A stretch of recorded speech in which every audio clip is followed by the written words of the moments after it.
Beneath the shadow of a massive crucifix in Mexico, thousands of workers are living in temporary shelters. This isn't just about housing, it's the front line of a complex geopolitical crisis involving millions of deportees.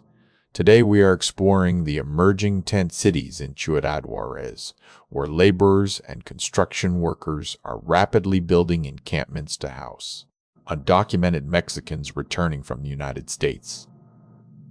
Located on old fairgrounds beneath an altar built for Pope Francis in 2016, Mexican authorities are preparing these giant shelters specifically to manage the expected influx of deportees arriving from the U.S. The scale is massive because an estimated 5 million undocumented Mexicans currently reside in the United States, creating a logistical nightmare for both governments and communities on the border. Officials under the Trump administration identified limited detention space as a major bottleneck, aiming to more than double the number of available beds by the end of this year to handle deportations.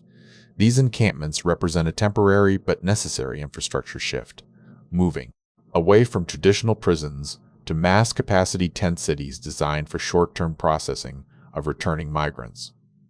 Ultimately, these structures highlight the urgent need for sustainable solutions as governments attempt to enforce immigration laws while providing basic shelter for millions of displaced workers.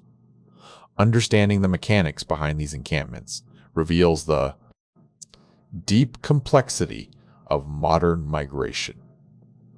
What do you think are the most effective ways to handle this crisis? Let us know your thoughts in the comments.